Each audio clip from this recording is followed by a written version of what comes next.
नमस्कार मित्रांनो, आज आलोय कोपरगावमध्ये बिझनेस एक्सपो चालू आहे। आजपासून 4 दिवस चालू आहे। तर 2 दिवसापासूनच घरात जरा चालू होतं की जायचंय बघायला जायचंय। तर फायनली वेळात वेळ काढून आज आलोय। तर चला आज तुम्हाला पण दाखवतोय की कोपरगावमधील बिझनेस एक्सपो कसा असतो। 2 दिवसापासून या मॅडमचं चाललं होतं, दिसतंय का?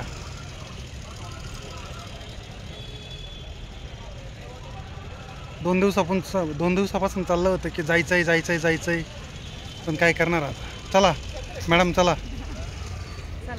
सयू सयू काय करते गाई?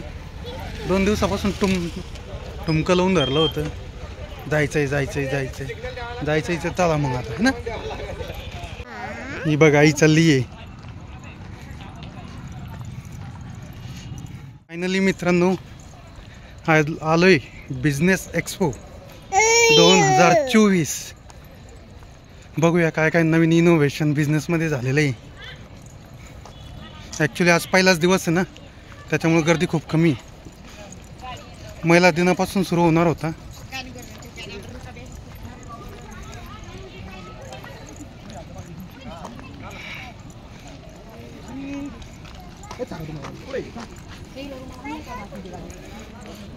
बिझनेस एक्सपो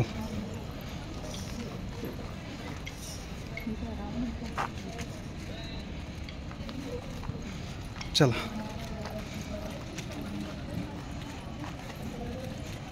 जिथं वाटेल तिथं फोटो काढू आपण।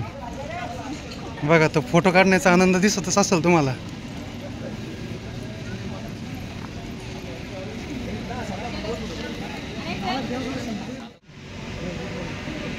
फोटो सेशन झालंय।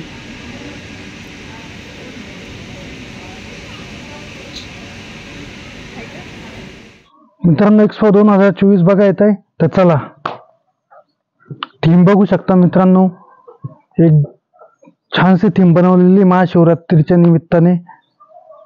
आणि हे एंट्री गेट आहे मित्रांनो। श्री गणेशाचं दर्शन घेऊन आपण निघलोय।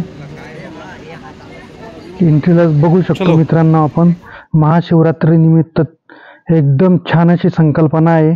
12 ज्योतिर्लिंग दाखवलेले आहेत, त्यांची जी मूर्ती आहे ती पण सेम आहे। पहिल्यांदा आपण बघू शकतो सोमनाथ, त्यानंतर बघा मित्रांनो सेम, आणि त्यांचा इतिहास पण लिहिलेला आहे पूर्ण।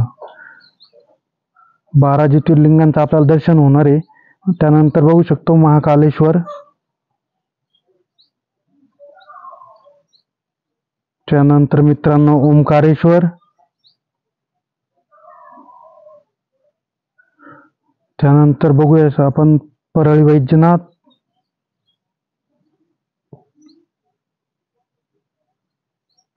त्यानंतर मित्रांनो औंढा नागनाथ, त्यानंतर केदारनाथ,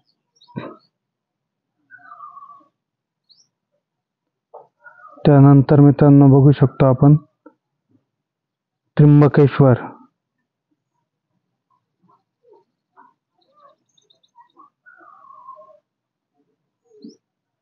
त्यानंतर बघू शकतो रामेश्वरम,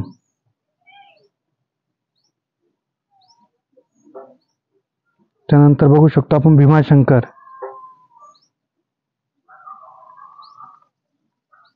काशी विश्वनाथ,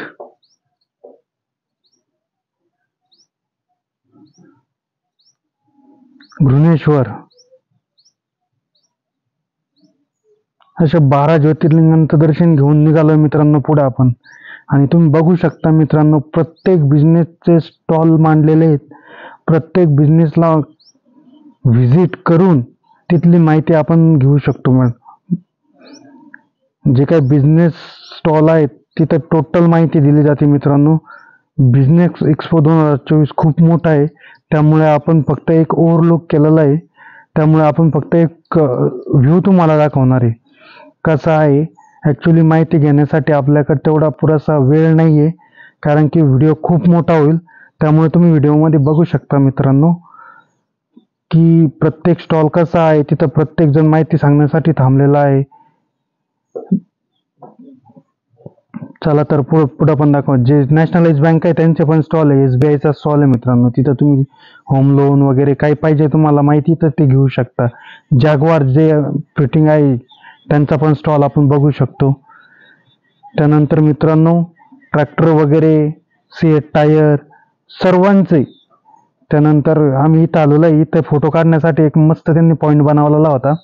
तर तिथं बायकोचे साईजचे फोटो काढले आणि तिथे छान फोटो आलेले आहेत. या साईडला मित्रांनो बघू शकता जे सांस्कृतिक कार्यक्रम होता तो चालू आहे.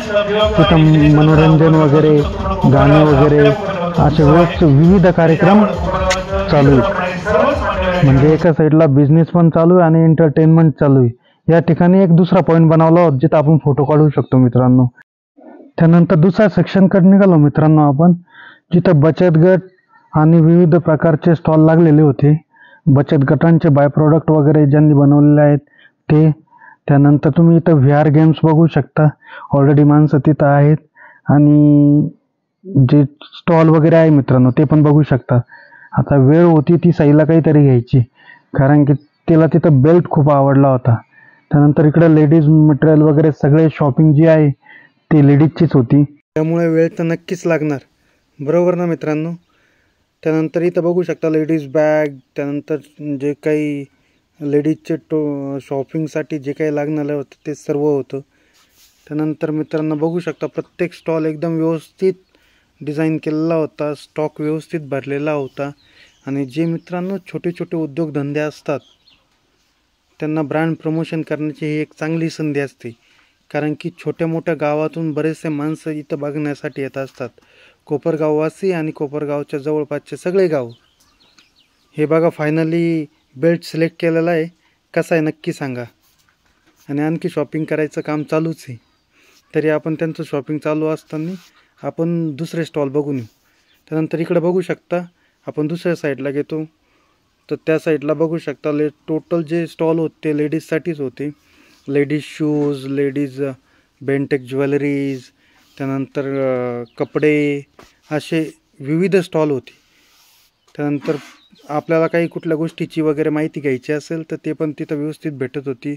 इलेक्ट्रॉनिकचे पण स्टॉल लावलेले होते, बचत गटाचे पण खूप स्टॉल होते. या साईडला बघू शकता मित्रांनो बॅग्स वगैरे, खेळणी, त्यानंतर ड्रेस मटेरियल आणि किचनचे इतर साहित्य असे अनेक प्रकारचे स्टॉल इथं आपल्याला बघायला भेटू शकतात.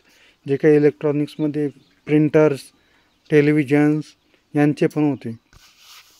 त्यानंतर आपण आलो मित्रांनो तिसऱ्या सेक्शनकडे. तिसरं सेक्शन बघितलं तर तिथे पुन्हा सेम स्टॉल, टोटल जे स्टॉल होते ते लेडीज वेअर म्हणा, लेडीज बेंटेक्स वेअर म्हणा, कापड क्लॉथचे होते. त्यानंतर जेंट्सचे फक्त एवढा स्टॉल दिसला मला एक, बाकी सर्व स्टॉल लेडीजचे होते. ॲक्च्युली दुसरी गोष्ट, महिला दिनाच्या निमित्ताने हा बिझनेस एक्सपो केला होता, त्यामुळे भरपूर असे स्टॉल लेडीजचे होते. आणि तिथं माहिती सांगण्यासाठी पण आपल्याला दिसेल की लेडीज होत्या. त्यानंतर खूप दमलो आणि दमल्यानंतर मित्रांनो आलो ते खाऊ गल्लीमध्ये. तुम्ही बघू शकता अस्सल महाराष्ट्रीयन थाळीसुद्धा भेटत होती, चायनीज पण भेटत होती. मग वेळ होती मित्रांनो ती. कशा आहे कशा आहे काय पाहिजे नाही हे काय बोलून घ्यायचं बोलू काय घ्यायचं आम्हाला काकायचं अच्छा अय्यो काकांना